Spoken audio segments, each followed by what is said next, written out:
Hello, everybody. Welcome back to Paddock Project. We are officially halfway through the season. We were treated to an incredible one today in Silverstone. Just absolutely insane. So let's dive right into some news and then we'll get into the race. So for some quick headlines, first up, Keanu Reeves is producing a Cadillac docuseries about the team's entry into Formula One. I think it's going to be incredible. He has done this before for Braun. He produced a docuseries, I think it was 2023. So it's going to be a good one. He's a big fan. He was also in Silverstone this weekend, so lots of people were seeing him around the paddock. Second piece of news around the FIA. So we know that the elections are coming up in December. The current president, Mohammed Ben Sulayem, is going to be challenged.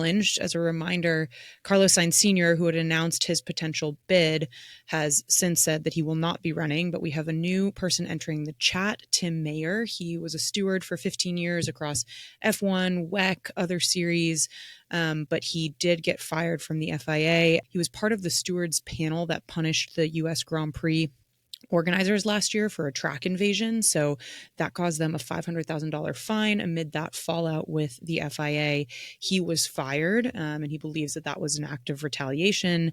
He's an American, the son of the former McLaren F1 team principal, Teddy Mayer. So he's been in and around racing for a long time, but we'll see if he is a potential challenger for MBS come December. So we'll stay tuned on that. Another piece of news, McLaren announced a chrome livery. They took over Trafalgar Square in London. It just looked absolutely incredible, but the livery was paying homage to their iconic mid-2000s livery with the chrome color, and it's the one that's reminiscent of Lewis Hamilton's first win at Silverstone with McLaren, so there's a lot of really good history with that color, and as we will get to, it was a very special weekend for them to have that. I think it was probably record attendance at Silverstone. I know they broke one-day attendance last year at Silverstone, and I'm not sure the numbers have been quite published yet, but they were definitely expecting that to be a record-breaking attendance weekend, more people than Glastonbury, which was just this past weekend. So there's a lot going on in the UK right now. Wimbledon's happening, so big weekend for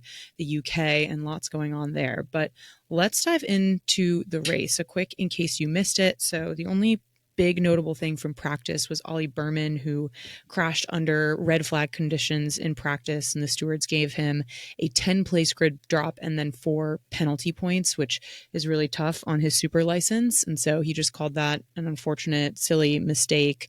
Obviously wishes that didn't happen, but it was a bummer because, as we'll get to in quali, it was his best quali performance.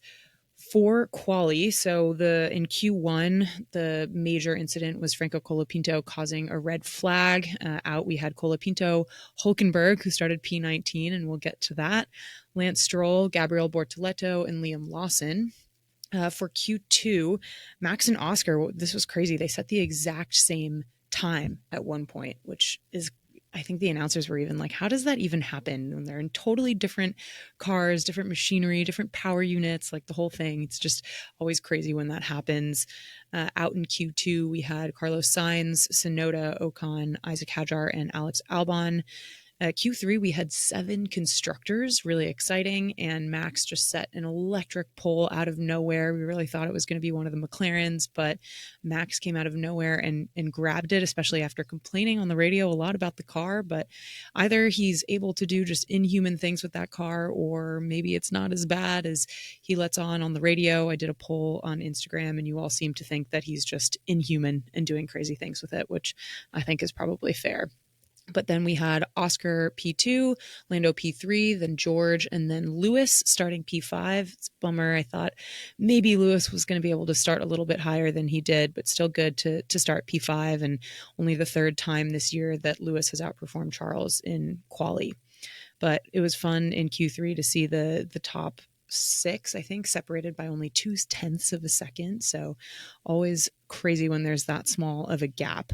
And the other highlight in quali was Ollie Berman, like I was mentioning, setting his best position in quali of the season. It's just a bummer that he had that grid drop. But sunny conditions, pretty beautiful day on Saturday, which was not at all foreshadowing for Sunday, because this was all about the weather, all about the rain. And I just think wet conditions always deliver in this sport. And Silverstone, I think watching this in the rain is just done so beautifully as a track. Like, obviously it's been around since 1950 for a long time, but all the runoff areas, the incredible saves from people spinning and doing 180s. There are just so many tracks on this calendar where you wouldn't be able to have people rescuing themselves and being able to come back onto the track. And it's also such a fast track. It can be hard to pass in certain areas, but overall it was a really great track that just delivers. The tire strategy was the name of the game. Most people spent the bulk of the race on inters. Some took slicks as a gamble, but then went back to inters, and the timing of that was really tough, and you had to just call the right moves.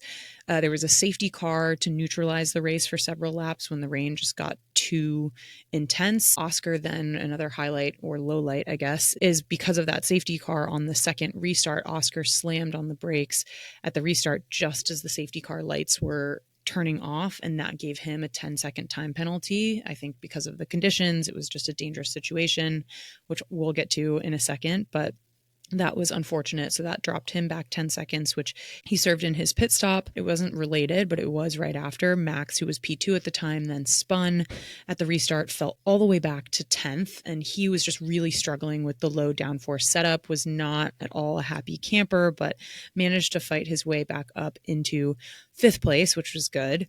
The real highlight at the end there was just the battle for P3 on the podium, and that just stole the show. So Lance Stroll at one point was in P3, thought he was doing really well. There was potential for him, but then Hulkenberg was right behind him as well. And then Lewis, a 7-time world champion, Silverstone legend, wet weather legend, was also right behind him. So a lot of fun battling for P3, which ended in Nico Hulkenberg taking his first ever podium in Formula One. But Lando also won his home Grand Prix, so well deserved. A lot of this, I think, was due, of course, to Oscar's 10-second penalty because Oscar was ahead for most of the race, but doesn't take away anything from Lando's win, in my opinion. I think it was just incredible, electric. Lando deserved it. And yeah, the grandstands were just insane. I think especially his dedicated grandstand, so cool. He kept saying how beautiful it was. And he said it's the biggest dream he's ever had, obviously, besides becoming a world champion someday. So happy to see that. Oscar did finish P2, and then Hulkenberg P3. I think I'm just going to get into my MVP right now. Nico Hulkenberg, 239 race starts, 15 years in Formula One, most of it in midfield or worse machinery. His first ever podium in F1, just absolutely incredible to do it after all of these years. It really just tells you to never give up on anything. And I just think that's such a beautiful lesson. And everybody is a Nico Hulkenberg fan today. He just seems like such a nice guy, such a good person, just a good human in general, and a great teammate to Gabriel Bortoleto. And I really love their relationship. And I'm really excited to see what's to come for him, but also first podium for Sauber since 2012, which I think Checo might have been the last one. The oldest maiden podium since the 1970s. So just breaking records out here. The stat that he is the longest tenured Formula One driver without a podium can finally be wiped from the record books, never to be said again. I also loved that Kevin Magnussen was in the garage with Stake. Just kind of the enemies to lovers story is the best thing ever. I think people are probably aware of the Nico Hulkenberg, Kevin Magnussen words that they had with each other back in the day, the suck my, that whole thing. That is very much in the F1 lore, but it was really sweet to have Kevin Magnussen there celebrating with Nico. I was also dying at all the comments about Hulkenberg finally getting a podium, and it's a Lego trophy, like finally, and then it's a Lego trophy. I was actually sad though on the podium that no one sprayed him with champagne. Like, what the heck, Oscar and Lando? I guess it's like home race win, and McLaren won too, and the whole thing was just kind of awkward in general. But I wanted Nico to get more of a podium celebration. I always put up a question box on Instagram of like your thoughts and your comments on the race. And someone said Hulk dominance could bore fans. That's from EK Berg. I absolutely love that. So good. Everybody's a Nico Hulkenberg fan. His dominance, we might get sick of, but I love it. Someone else said Hulkenberg to Red Bull, Devil Wears Moi. I think that's an interesting theory or option. I mean, he is such a good tenured driver who, again, has not been in great machinery, but with Audi coming in and him being German, Audi being German, I think there's a lot of connection there. So I think he's probably safely in that Audi seat, at least for the next year, and see how things go. But yeah, I think Red Bull probably needs to figure out their junior driver situation and try to promote good people to carry the future of Red Bull, maybe rather than like another veteran at this stage. But I do love the idea of Nico being in good machinery. I think it was also so cute that Mercedes sent champagne to Stake. Everyone's a Stake fan today. Everyone's a Nico fan today. It's such a beautiful moment for them after years and years of just a lot of suffering. So it's a bummer.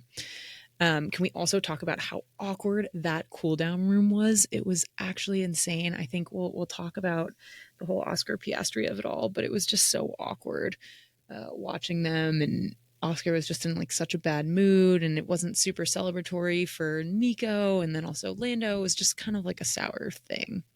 So that brings me to my LVP, Oscar's handling of the penalty in the post-race interview, and then also just him asking for team orders at Lando's home Grand Prix. I mean, I guess to be fair, of course, he had done such a good job all weekend, incredibly emotional when he'd put himself in the position to win and felt like the penalty was unfair, which I do think to some degree 10 seconds was quite harsh for that.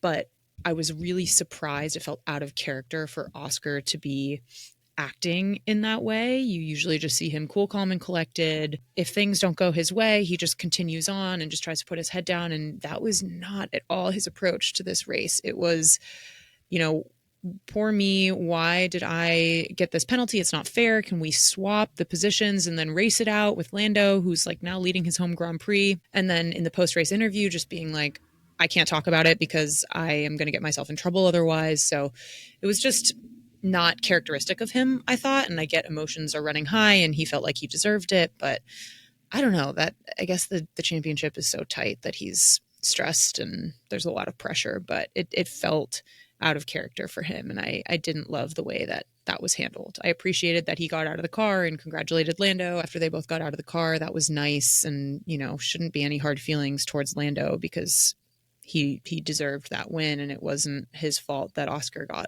the penalty. But man, I was really surprised by that behavior. So for Oscar's penalty, big question I asked, was it deserved? And I put, yes, it was deserved. Yes, but it should have been 5 seconds. And no, it wasn't deserved. And it seems like most of you agree that the penalty was warranted, but that it should have been 5 seconds. It did seem unlucky more than anything that the lights of the safety car went out right as he braked. But given the conditions, kind of like I was saying, I think the penalty was more or less warranted, just given, and even Nico said it in the cool down room, of like the ripple effect of that actually caused some pileup and some potential danger. So I think it was probably warranted that there was a penalty, but the 10 seconds felt really harsh. All the announcers agreed. They thought that it wasn't going to be a penalty at all, that it was going to be nothing. Like it had no bearing on Max's race, and Max's spin after the fact was totally of his own doing. So I don't know. It felt a little harsh. One of you asked, Sanar Qureshi or something like that, said, did Norris get a push from the FIA because he's British? Feels like 10 seconds is BS. Ugh. The ever prevalent British bias debate. I don't know if I have an opinion on that, but I would like to think that no, that Norris was not top of mind in terms of that decision-making process.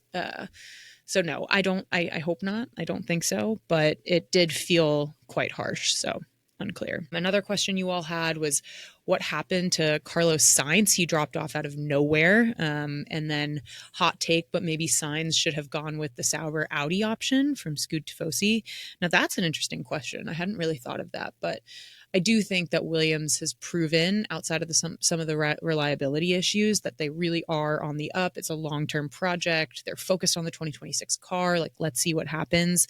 I don't think one good weekend for Stake and Sauber. To be fair, Nico's had like several good weekends this season, but one good weekend, really good weekend, is enough to say like, oh, Carlos should have chosen Audi. And I do think it's going to be a very different project next year with Audi coming in. So I think it's hard to say that Sainz should take that option, or should have taken that option. But I think, I really hope that this bodes well for Sauber and Audi starting in 2026, and Nico Hulkenberg and whoever else is going to be having a good potential start to the new era of regulations. The other couple talking points are just the poor strategy for Charles. Life Between Pit Stops called that out, and then Beetle called out the Mercedes strategy.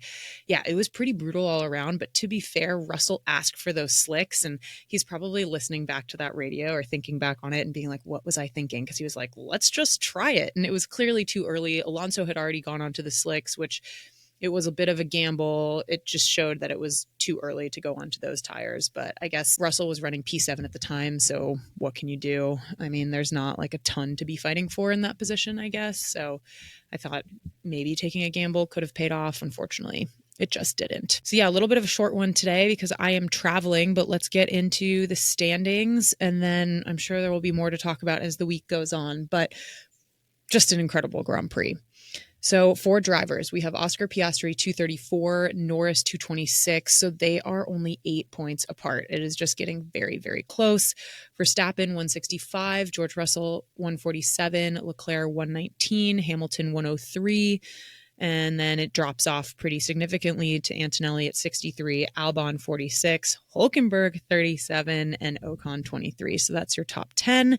And then for constructors, McLaren, another 1-2, just running away with it at 460, Ferrari 222, Mercedes 210, Red Bull 172. Williams 59, Stake 41. So they have gone all the way up to, what is that, 6? That's crazy. And then Racing Bulls 36, tied with Aston Martin, and then Haas 29 and Alpine 19. So still a lot to play for, sort of P2 down, but I think, you know, it's never over till it's over, but I think McLaren is looking like they're going to run away with it this year.